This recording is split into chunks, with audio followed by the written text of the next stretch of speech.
Preparing to live stream the meeting. Setting up your meeting for Facebook Live. Done. Redirecting to Facebook Live page.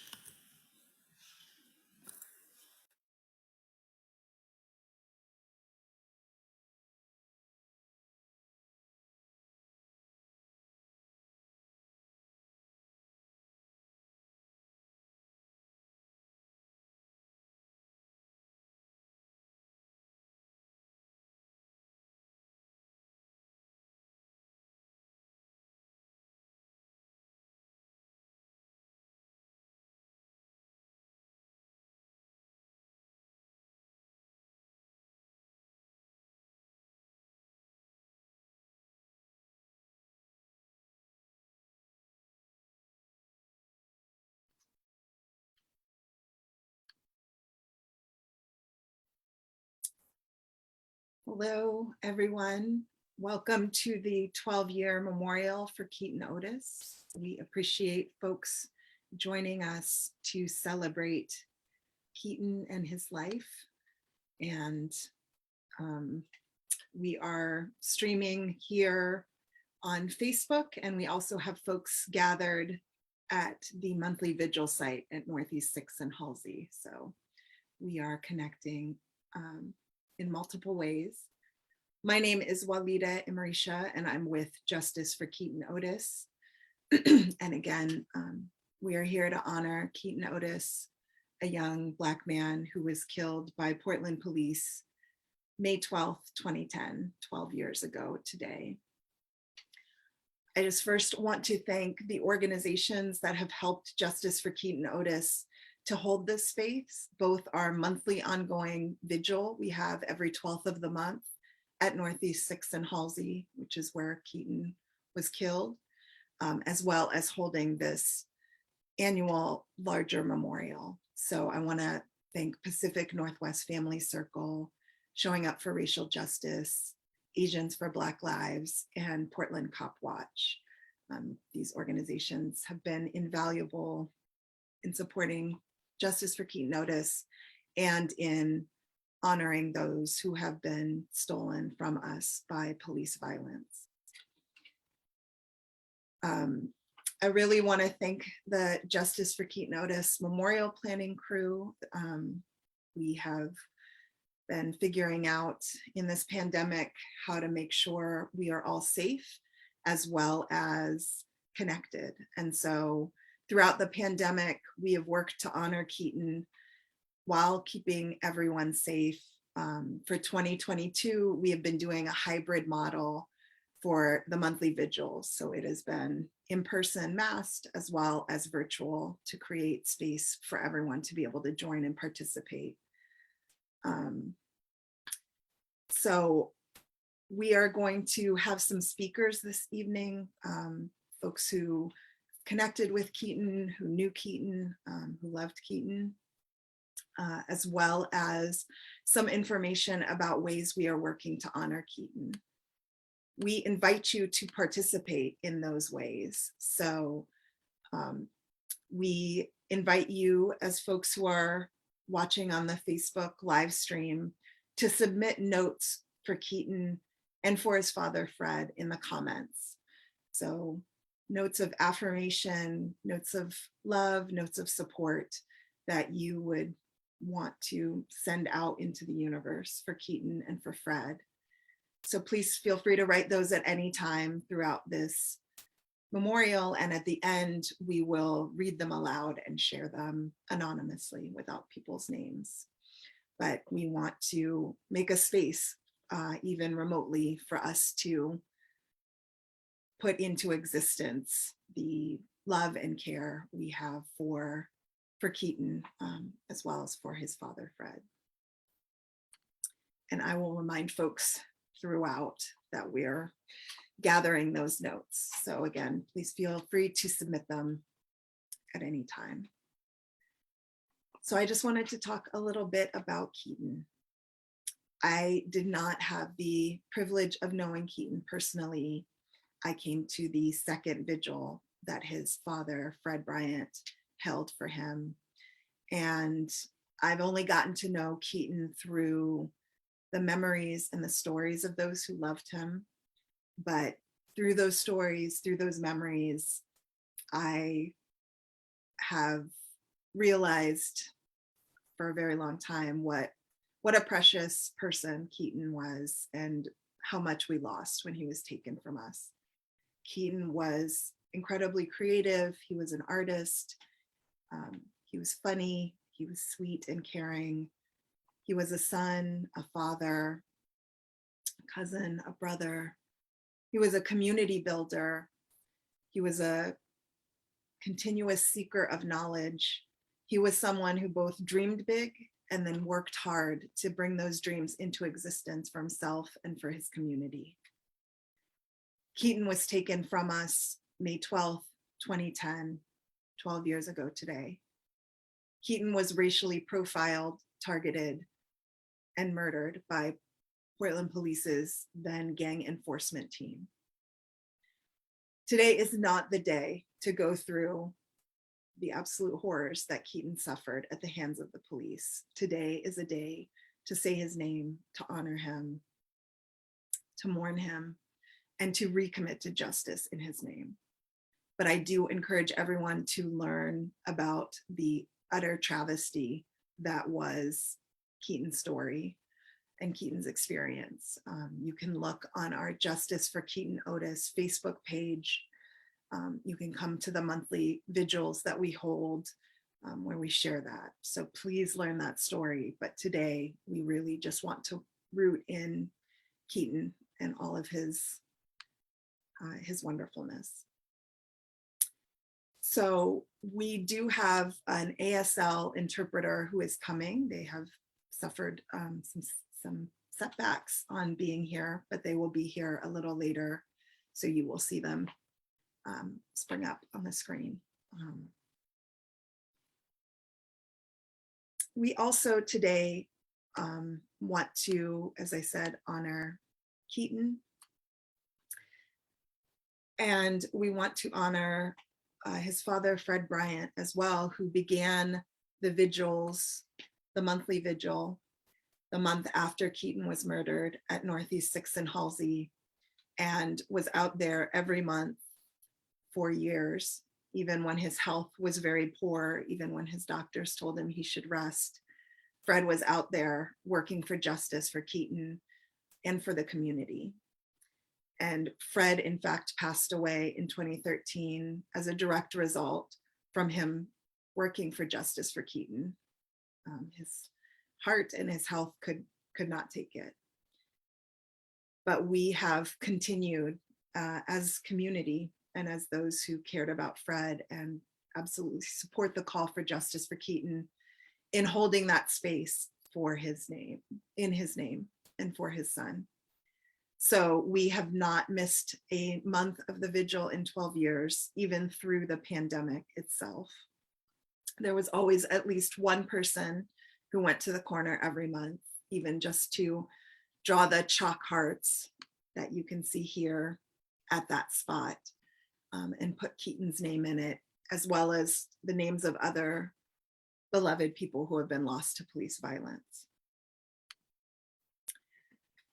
So we are going to play a clip of Fred Bryant speaking. Even though Fred has passed away, he did do a number of interviews, and one of them was in the film Arresting Power, Resisting Police Violence in Portland. It's a very powerful film that documents not only the pervasiveness of police violence, but also the organizing against it and the resistance to it that is absolutely led by loved ones who have lost people to police violence in Portland. So I encourage everyone to watch that. I believe it is available for free online to look at. The directors of that film were generous enough to share with us more of Fred's interview than what appeared in the film. So we've pulled out a few different sections of Fred speaking. And we play this video every year because this space was started by Fred. It's been held by Fred's immense love of his son. Fred really claimed that corner of Northeast 6th and Halsey where such a horrendous tragedy happened as a sacred space to honor Keaton, a space rooted in Black love. And I have been part of this for 12 years almost, and we have been doing this much longer without Fred than with him, and yet his absence is absolutely always felt. And I believe his spirit of determination, of resistance, of courage, of love is what is carrying us forward and is part of why we can continue to hold these vigils and why we continue to come together as a community. So we're gonna play the video of Fred speaking, and then we will come back.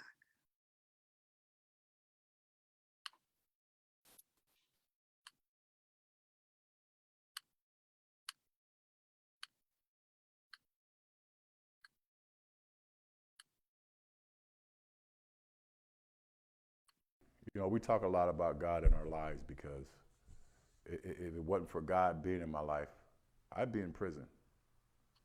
I just would. You took my child. You took him. He was not, he had no rights. He had no nothing. You stripped him of everything and did what you wanted with him. What is true with our system is that, in my belief, and I believe a lot of other people, is that when a crime is committed or a murder is committed with the police, and their standing is nobody gets to talk to the cops at all until they go through grand jury. Well, there's a reason for that. Because the DA gonna get their story together, they're gonna tell it the way they wanna tell it, okay? And they're gonna present it the way they want to. We don't get to do nothing. This is the big blockade, and the city will protect these officers at all cost. They've already proved that the system doesn't work. And you have a pattern of practice of doing the same things over and over and over again.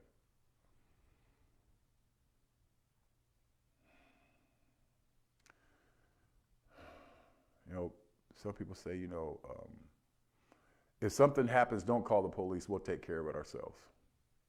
Because they come, somebody gonna die. And that's so sad to say about the city that you live in. Keaton was the kindest young man.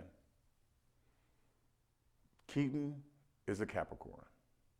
Capricorns are very mellow people until you push us. Okay? We're very structured, we're very rigid, we're very protective, we are providers, we are it. And Keaton would never hurt a fly. He was an artist. He did t-shirts. And just like many people, when they talk about their lost ones, you know, Keaton was very popular. Today, even today, people notice me and they say, I went to school with Keaton. I can't believe they did that to Keaton. And, you know, Keaton was always afraid of the police because he knew. Because what they have put out there, the hoodie thing, all that stuff that they're not supposed to be doing, profiling people, especially on what you wear. Columbia sells more hoodies than anybody. You know, and it's all just, it's a mess. It's a real mess. So a lot of people do not know that Keaton left a child. She's 3 years old. She's beautiful, she's smart, she's intelligent. She's a beautiful little girl. She loves her grandpa. And what they have left us with is that we have to explain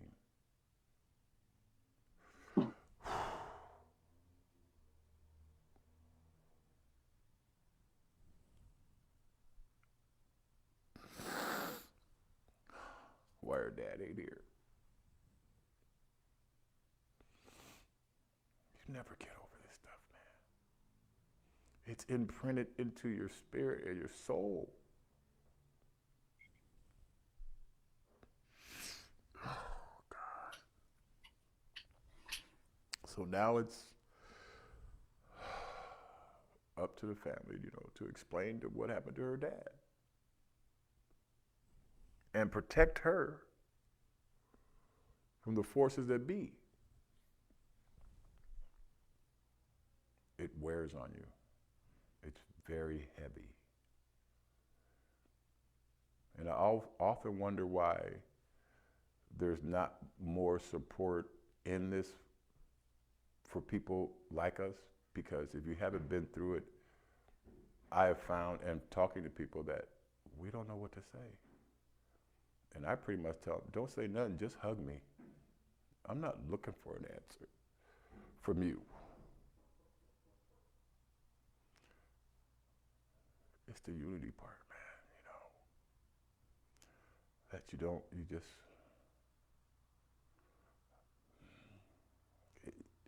senseless, it's just senseless, and people need to be held accountable for the behavior. There were people put in my life that I had never met in my life. I have a team of people that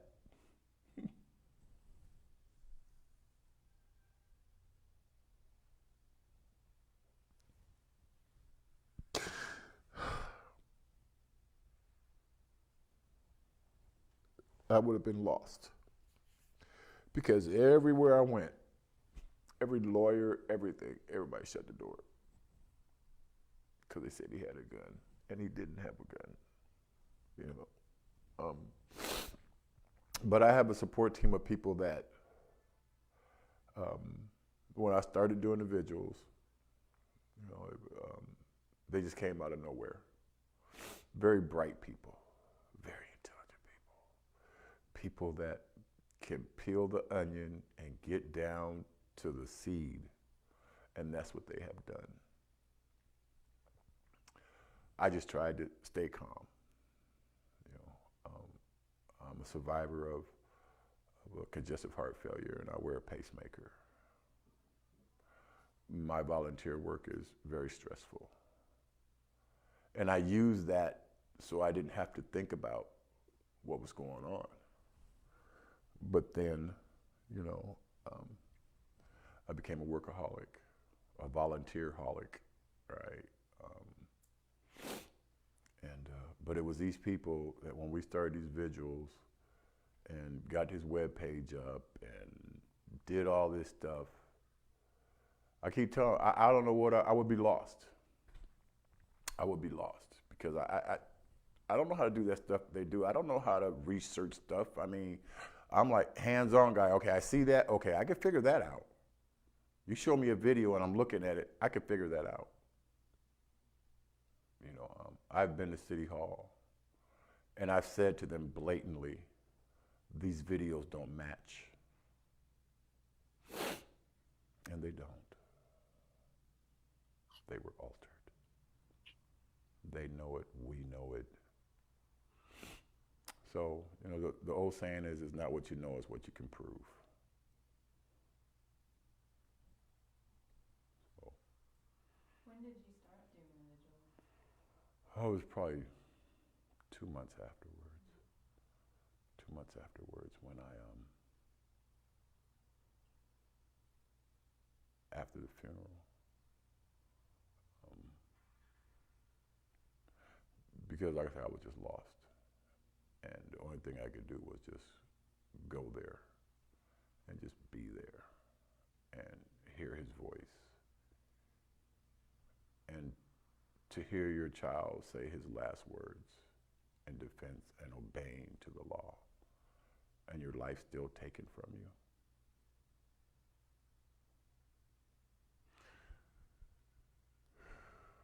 You know, they talk about forgiveness. I ain't there yet. I know I have to get there for myself so I can have peace. I need closure. We all need closure. We need closure. We deserve that.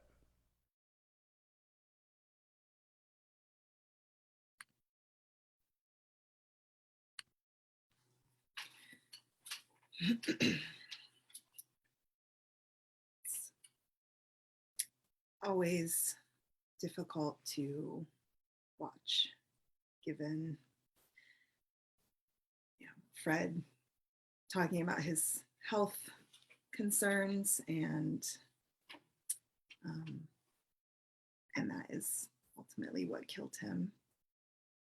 And so, we definitely talk about the kind of rippling out when someone is taken by police violence. And we've seen again and again so many loved ones who are fighting an unjust system to get justice for their loved ones, get sick, have real damage done by the continuing trauma to their body, and a disproportionate number pass away. So I'm thankful that we have the video of Fred, at least to be able to bring his voice and words and spirit into these gatherings. And I just want to remind folks, you can write notes of affirmation, notes of love, of care to Keaton and Fred in the comments on Facebook. And we will be compiling those and sharing them at the end of the event. So as you are listening, if you're learning about Keaton, about Fred, feel free to write some small notes, sending them love and care out into the universe.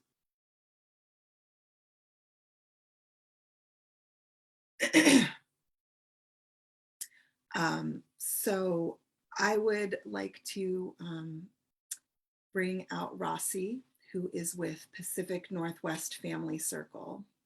And they're an incredible organization led by loved ones who have lost people to police violence. And they're directly tied to the Justice for Keaton Otis Vigil, have been incredibly supportive, one of the organizations holding that space. And after hearing Fred talk, would love to have Rossi just talk a little bit about his continued impact and the continued impact of the work to honor Keaton. Thanks, Walida. I'm honored to speak this year and to be a part of Fred's work, the work that has continued so long after his passing. I met Irene Kalanji at the Keaton Otis Vigil in 2016. She had just lost her son, Christopher Kalanji, to police violence in Clackamas County and had been invited to come and speak at the vigil.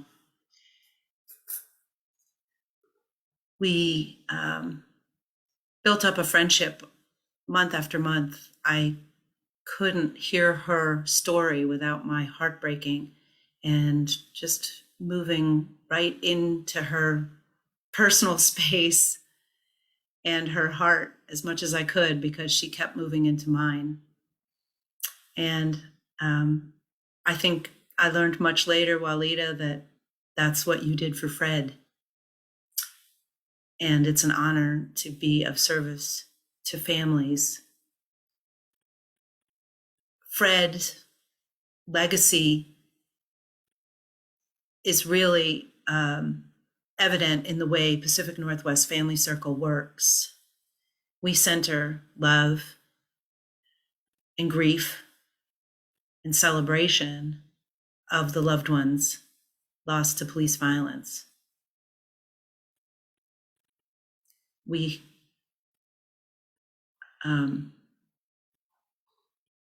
gather every year when the loved ones are on the date that the loved ones are killed.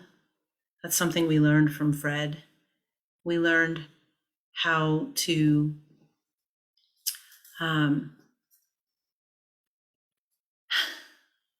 tell our stories and how important the power of storytelling was. And we learned how important it was to gather supporters around us. So Pacific Northwest Family Circle is really modeled after the Keaton Otis Vigil in so many ways. The work that we do is advocacy and Fred's sacrifice continues to resonate for families, even though they may not have ever met Fred. They know that this vigil has gone on for 12 years, community never missing a month. And that kind of work is an incredible comfort to the families that are able to continue their justice struggle. So we are so grateful to Fred. This is a vigil that should never have had to happen. No one should be killed by police. But when it did happen, Fred was there for Keaton, for himself, and for the community. And so we can only hope to model what he has so elegantly shown us. Thank you so much.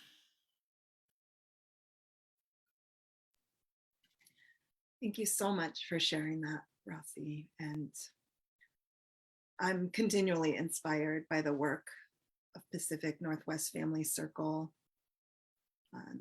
the courageous work of the folks who have lost their loved ones,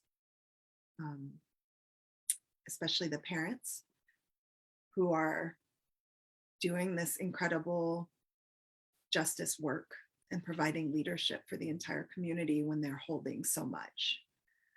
And I don't want to speak for Fred, but I feel like he would probably be very happy that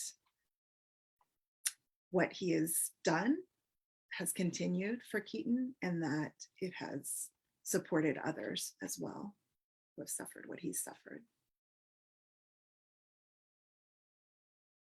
Next, I would love to bring Tanika Burley Tanner, who is Keaton's cousin and has been an incredible part of our work in honoring Keaton and providing insight and guidance, telling stories, and just sharing so generously Keaton with those of us who didn't get the privilege to know him. So thank you so much for joining us, Tanika.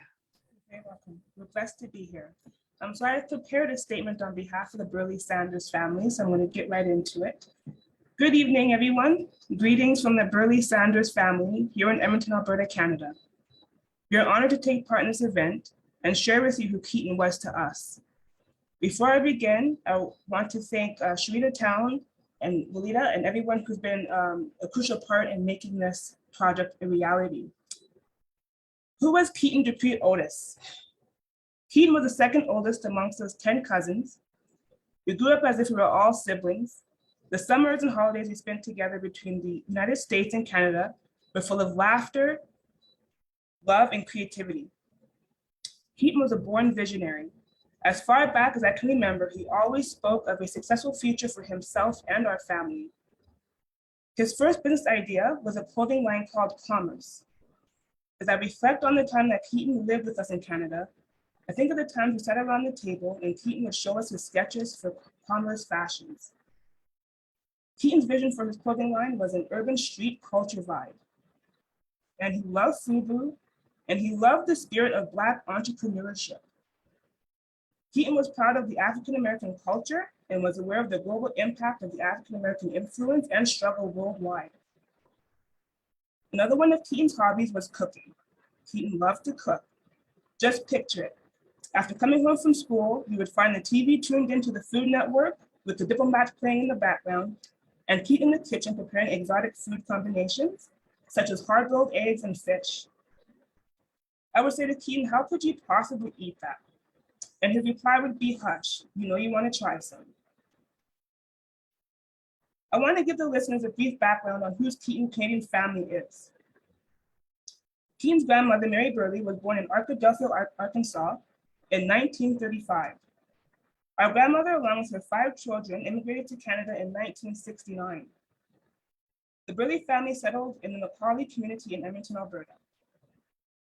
Keaton's grandmother is a highly recognized citizen in Edmonton, Mary Burley. They call her the Black Angel of Boyle Street.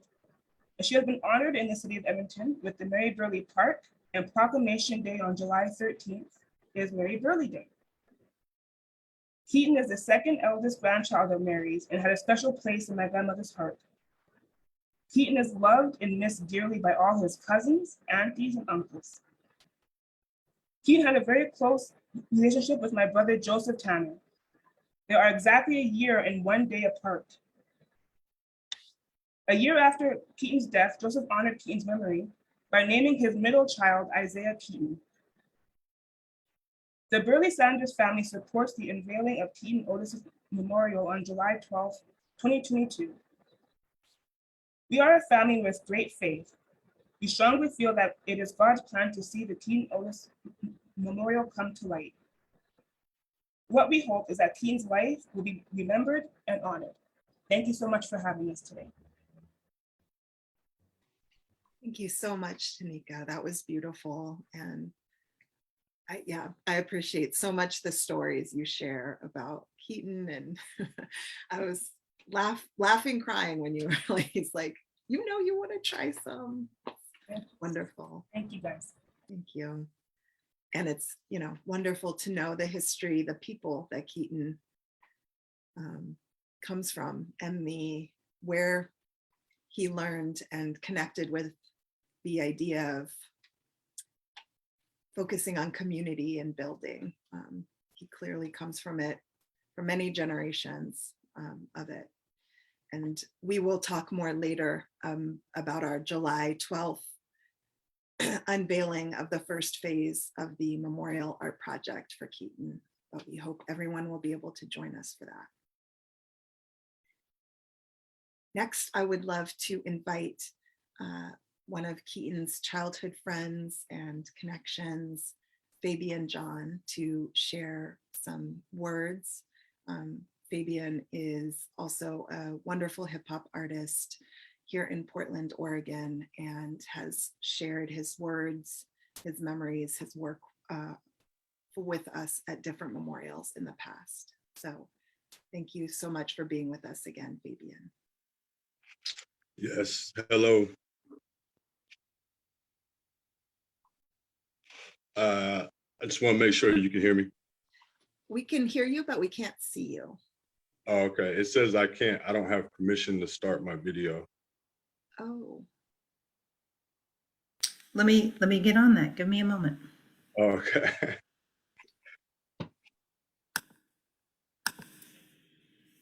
Oh, there we go. All right, hello. Yeah, I just took some time to write something about Keaton and his memory and kind of what he symbolizes to me and my family, the people that grew up around him in Portland. My name is Fabian. I'm born and raised lifelong resident of the Portland metro area, full-time father, rapper, writer, aspiring educator. As a near lifelong friend of Keaton's, it's pretty incredible to see people come together to honor him like this. And I personally appreciate all the love and hard work that has been put in by his father, Fred, Walida, as well as others, to keep his memory alive. And to my mother, Frances, being dedicated, always finding time to show up for many of the visuals and give love for Keaton like she has done today. I want to take the time to say thank you. And I'm also grateful to be given the time here today, share some words to honor my fam. I would just like to reflect a little bit about our relationship and what his memory symbolizes to me and others that I'm related to. Me and Keaton became friends around 1992. I was about 6 or 7 years old. We met through my cousin, who was Keaton's lifelong best friend. We played on a T-ball team together, and my uncle coached. And as we got older, we became part of this lively, tight-knit, closely bonded group of extended family growing up in Northeast Portland. Not a gang or a clique. We didn't refer to each other as friends or homies, but it was family, cuddies. Family were many of our dreams, aspirations, outlook on society, joy, pain, glory, disappointment, triumph, trauma, somehow various ways intertwined, and we were sewn together as one. And the thread and the needle was our neighborhood, our city. Irving Park, Sabin Elementary, Maranatha Church, downtown Portland on a Friday night, Rose Festivals at the Waterfront Park, Northeast 13th Ave during the summer of '96, the house parties in Southeast, the joy rides to Washington Park to get a boss view of the city. And there's so many more landmarks, areas, and memories I could reflect. The point being, Keaton represents this city as much as, if not more than, any politician, officer, news personality, developer, or weird culture. Keaton loved so much about this city. As an artistic, creative man, the vibe and energy of this city inspired him to create a new shirt or come up with different business ideas. He loved to be downtown, looking at different buildings, and he talked about having an office down there one day. He used to say that even if he ended up in New York or LA, he'll always keep a spot in Portland because we are Rose City babies. And even against the social challenges and racial undertones that come with living in one of the whitest cities in America, Keaton embraced everything there was to love about Portland and the relationships he created in this city. And just the 12 years that's passed since Keaton's death, the cities and neighborhoods that had as much to do with our upbringing as our parents and our grandparents who raised us have drastically changed. Portland has laid some of the finest blueprints for gentrification. Native Portlanders outpriced their communities by out-of-town developers. Politicians and media heads point fingers, little sympathy, no solutions. Tents cover streets, off-ramps, people who need resources or help accessing them. More of our friends and relatives have been killed by the police or lost to random gun violence. A handful in just the last few years. While the news is eager to report the record number of homicides in the city, they shockingly fail to report that the majority of these victims are Black men. Downtown Portland, we knew and loved, is apparently on life support, while the local news runs ongoing stories titled, "Is Portland Over?" with reposted images of busted windows and burning cars. But those who truly know and love Portland do believe that all that is great about this city will shine again. And knowing Keaton, he will want his name, image, and memory to represent all hurt communities that are rebuilding and shining again. He will want to bring unity and inspire creative expression the same way this city did for him. I hope that his memorial can represent everything that's still unique and positive about this beautiful city. Even though his life was taken in the manner in which it was, he would still want people to be reminded loved about the city and the true soul of Portland, which, contrary to news reports, still exists. Keaton wouldn't want to be remembered as a victim, more so as a symbol and a pivotal stepping stone, a symbol of what Portland was, is, and can be, and an important stepping stone and getting from the past to a brighter future. I would further encourage people in this tension-filled, polarized world to take time out to hold the door for someone. Help your neighbors despite political beliefs. Stand up for our faith and rights while also facing the difficult challenge of finding common ground. As long as there was respect and good intentions, Keaton would want everyone at the table. And that's the true Portland way. I thank you again for the time, and peace to you all. Thank you. Thank you so much, Fabian. That was just so beautiful and provided so much incredible connection, context, history for Keaton. I love the line, Keaton represents the city as much or more than any politician, and all the other folks you said. And yeah, I feel very inspired. Thank you so much. Thank you. I appreciate it.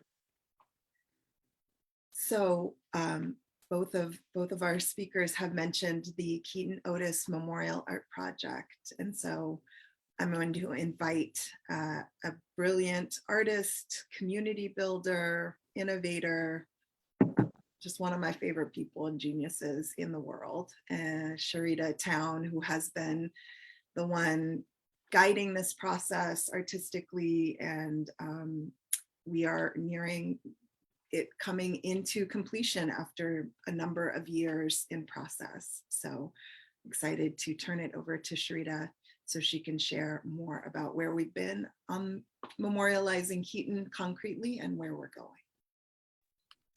Thank you, Walida. I'm trying to be like you, as they say. So thank you for your praise to me. I'm gonna go ahead and share screen here so I can give y'all a summary of where we're at with the memorial.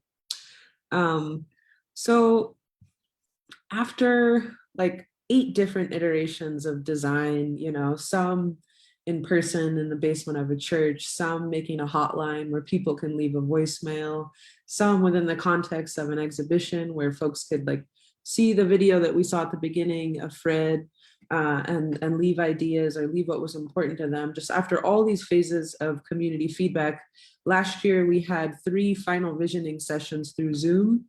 And through that process, we really hovered over this site and we thought collectively about what felt important, what specific concepts, what material, you know, what language, what ideas, etc., what symbols to honor Keaton and to also, you know, kind of have collective healing around this work. And so this is a drone camera footage I took recently, just this spring, to kind of hover over the site and think about it. You can see it at the Portland Art Museum alongside some other prototypes for the memorial. But I like kind of hovering over the space and really thinking of its context in a larger, you know, city and country and world, and really thinking of like scaling up thinking at the largest scale how we honor Keaton. And so this video ends with what I hope to be the kind of prototype for the plaque that would be in the street. And so this subtitle here, in memory of Keaton Otis, January 4th, 1985, May 12th, 2010. This is kind of the font and typography of the plaque. So I think of this video as kind of a moving plaque that we can share and think about in form. So these are slides that I shared at the final visioning session to get the final feedback on all of the ideas that we culled from the group. So the key concepts: love for Keaton, love for Fred, love for those we've lost to police violence, a love that fuels intergenerational family connection, and that's everyone. And it's so nice to have Keaton's family here today. It's them. It's us and our families too. It's just that love that fuels us and how we look after ours.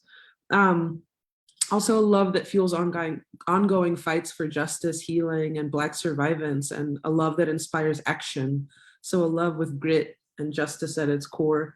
And also, you know, finally, a key concept being love for Black imagination and creativity and community thriving, something which, you know, as mentioned, Keaton, you know, with an investment in Black entrepreneurship, that love for Black folks thriving is also the core of these ideas. And so in form and material, we wanted there to be graphic imagery, We wanted some nature-inspired elements, knowing that Keaton used to love nature and go on walks in Forest Park to find peace and solace. So we wanted some nature elements as well. And later on, after we get the physical work incorporated, to tell the story through AR, VR, text, or some kind of educational component. And overall, just how all these pieces could come together cohesively. And so some of the symbols that we would translate into those, the symbols that we use to kind of translate those key concepts in that form. And there's like 5 pages of these ideas. So I tried to distill them down, the ones that repeated a lot. But dusk, dawn, light rays, plants, flowers, life, a guardian and child embracing, candles for vigil, altars, walking, sky gazing, a crown or halo as imagination and wonder, and also from a phrase that Keaton used to say that I learned from Tanika, we're just kings and queens walking it. And also symbols that held meaning to him, books, knowledge, you know, honoring African pasts and futures to some degree, yeah, and food. So these are some of the imagery and symbols that we're pulling. And this map here, you can see the kind of site considerations. We're interested in that intersection, but also elements that could kind of take over the whole street. And so there's 2 pieces, elements that I wanted to update folks on today. One is the phonactoscope, which is the original moving image. And so one idea is to have, through kind of a viewer in the street, you'll be able to see an animation. And it's part of the intention here is that a memorial doesn't have to be static, and community isn't static, and our healing isn't a static event. It's an ongoing event, and so are our fights for justice. So the moving image does that. And some of the key elements, you know, including marigolds, which instead of roses, which are listed in this original draft, because marigolds mean auspiciousness, and they're the marigolds that we use to mourn our dead. They also, you know, marigold, calendula, means little clock, little calendar. And so thinking of the monthly and yearly vigils and holding space, that flower is aligned. And then also there's the child and parent embracing and kind of rocking and soothing for that intergenerational family connection. And then lastly, I wanted to share the prototype for the animation that's the walk cycle. And so this is one of the first drafts of that. And so you see kind of this figure, which can be Keaton and folks like Keaton, kind of the agency to walk and sky gaze and daydream and be a creative person. And so that's one of the cycles that will be in the animation, which I find so powerful to just have this kind of ongoing, always looping and walking and traversing the planet with inspiration and creativity. And then finally, we have one of the main, I guess, pieces in the memorial, which is kintsugi. Kintsugi is a Japanese art form, golden joinery, which means golden repair. And so it's an art form where when you have some broken pottery, rather than kind of trying to hide the breakage or discarding the thing altogether, you add a gold lacquer or gold dust, and the object actually becomes stronger by holding on to those imperfections and recognizing them. And so rather than the history, and it acknowledges the history of the object. And so in this case, in recognizing the history in Portland and the history of these streets, while also offering repair, we want to put kintsugi in the street. And so you can see here these drafts of kind of putting gold, filling the cracks in the street with gold. And so that first prototype of that is also on display right now at the Portland Art Museum. And you can see kind of this first statue or sculpture that I made as a prototype with this concrete with the gold cracks.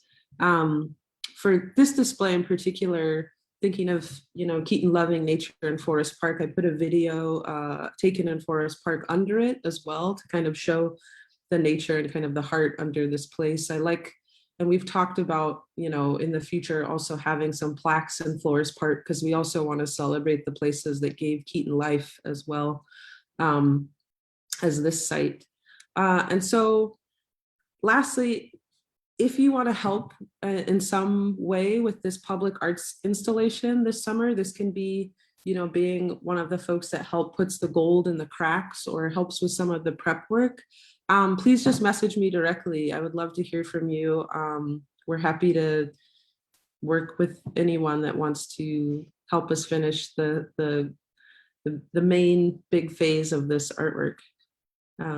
So yeah, I will go back. I can put this on the Facebook as well. I'll chat on the live event and the page to remind folks to reach out to me. But thank you, everybody. It's been such, I don't even know that honor is the word or one word that can encapsulate it. It's been everything to get to work with everyone and distill all our ideas and really collectivize what it means to honor and memorialize Keaton and his family. So thank you, everybody. Thank you so much, Sharita. That was so inspiring to see. And I've been involved in a lot of community engagement processes, and I feel like the process we all developed for these community visioning sessions and engagements has just been life-giving. And I think it shows in the results, in the beautiful designs that Sharita pulled together from all of these kind of inputs.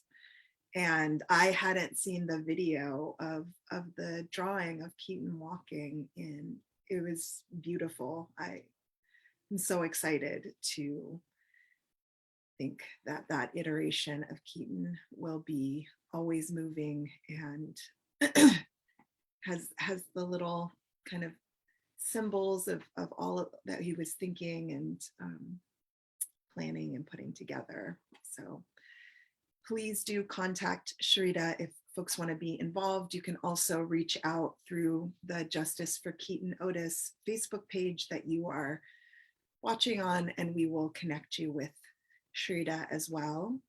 And we will be posting more about the July 12th event where we will unveil this first phase of the Memorial Art Project for Keaton on our Facebook page as well. So keep checking there. We would love for everyone to come. We're going to have an outdoor gathering to celebrate the art and try to bring all of, well, not all, but some of the things that Keaton loved that we've heard about tonight together to honor him as we move into that first phase of the physical art.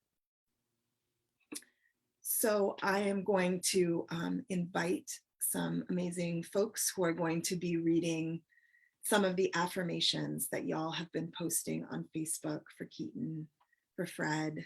So I'm going to invite John with Asians for Black Lives and Laura with Showing Up for Racial Justice. They've been the great folks monitoring and supporting the Facebook live chat, and they're going to read aloud some of the words that y'all submitted for Keaton and for Fred. And I will be sharing my screen. So I'm going to do that first.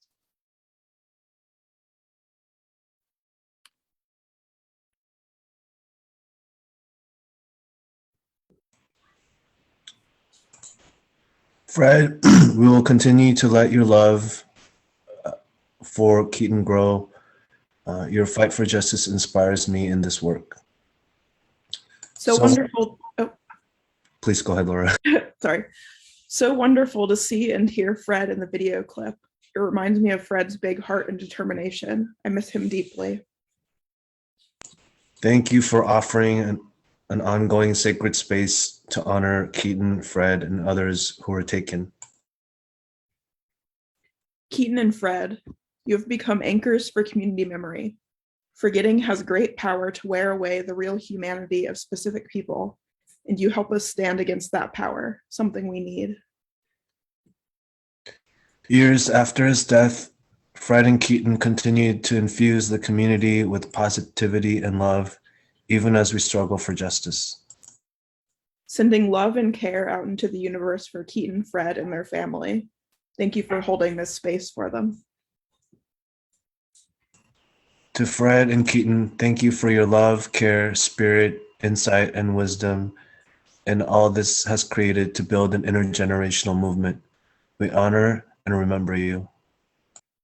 Keaton and Fred, you will long be remembered in Portland for all you've given and how you've impacted our community. We remember you. We continue to fight for justice. We celebrate you. We miss you.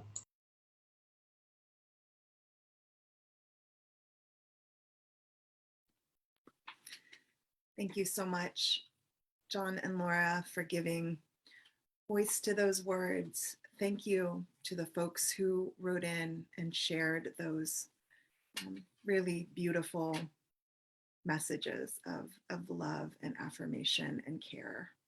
I appreciate the ways we are all collectively holding this work together and supporting one another to move through it.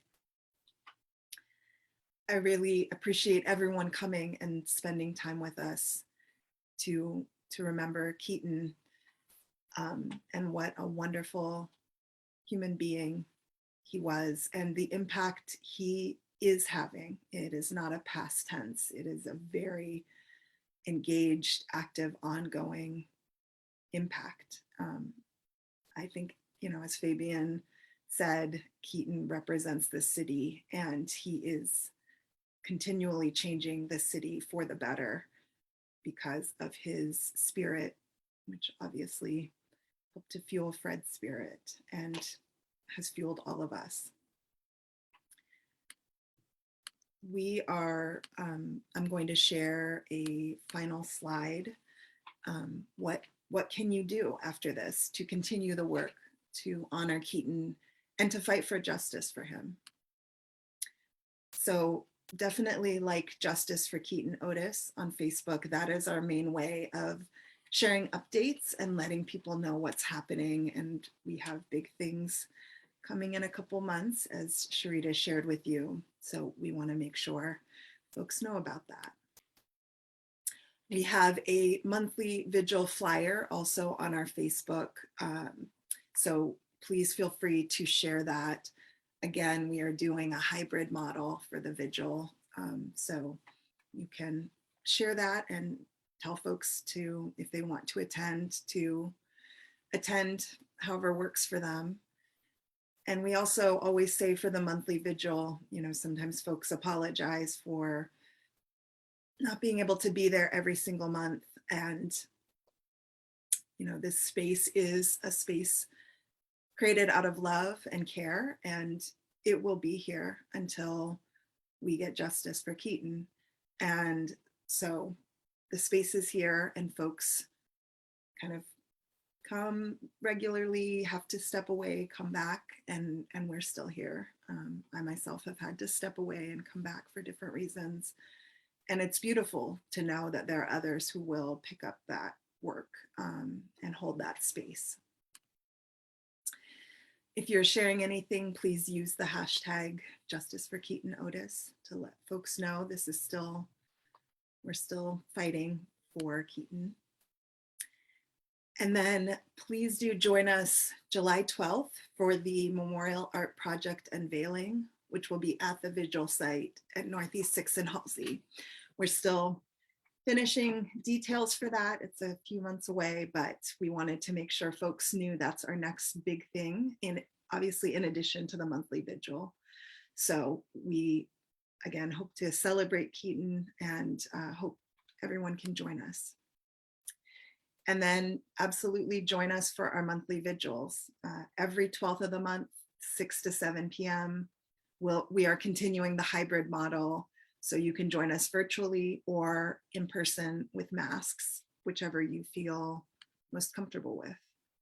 And the login for the virtual is on Zoom, and you can find that on the Facebook event for the monthly vigils. So you can join us anytime.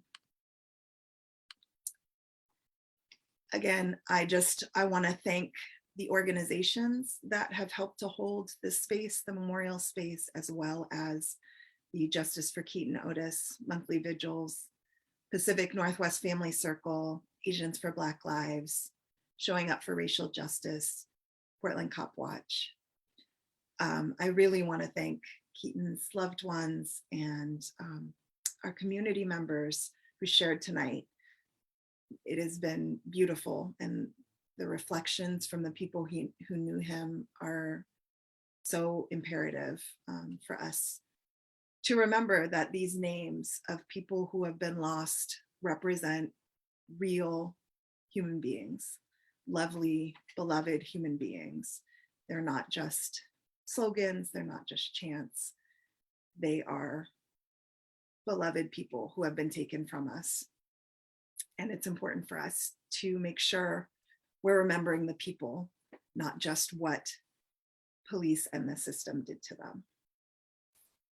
I want to thank Carly so much for the interpretation and making sure we are more accessible. And I want to thank everyone for watching, for joining us, for honoring Keaton, for remembering Keaton, for honoring Fred, and for being part of this work. And I look forward to seeing folks at upcoming vigils or at the July 12th Memorial Art Unveiling. So thank you all again, and I hope you have a good evening. Take care.